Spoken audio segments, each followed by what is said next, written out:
রাত্রে কাল 8টার সময় ফোন করে একজনা ফোন করেছিল নাম্বার।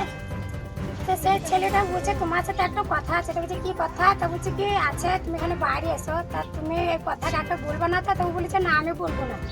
তো বেশ ঠিক আছে আমি আছি বলে যাবে। তো আমি জিজ্ঞেস করলাম কোথায় যাচ্ছ তুমি? তো বলছে আমি আছি, একজন আমাকে ডাকবে। তো বেশ এমনি বলে আমাকে চলে যেলো। তো তার বাদে আমি ফোন লাগাচ্ছি, তো ফোন তুললো না। 8টা সাড়ে 8টার সময় ফোন করলাম, তো ফোন তুললো না। তারপর 9টার সময় লাগালাম, তো শুনছো।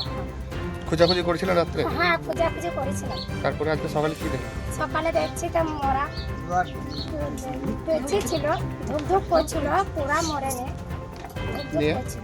তারপর নিয়ে তারপরে এলাম তুলে আনতে আনতে হ্যাঁ, মরে। মারা গেল। কবর হয় আমরা একটু চাই, আমার ভাইয়ের পাশে যারা তাদেরও কবর চাই, আমরা কবর চাই। কালকে কি হয়েছিল কি শুনলেন? আমরা কিছু শুনি না, আমরা বাইরে ছিলাম। আমরা এসে আমার সকালে শুনলাম, শুনে দেখছি আমার ভাইয়ের এইরকম কাণ্ড। আমরা তো দৌড়ে এসে তারপরে দেখছি যে এইরকম হয়ে আছে, আমার ভাই পড়ে আছে।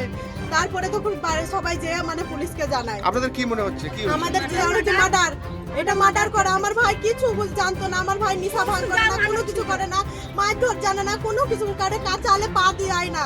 আমার ভাই সব থেকে বেশ ভালো। আমার ভাই কোনো কারোর সাথে বদমাশি মারধর কিছু করে না।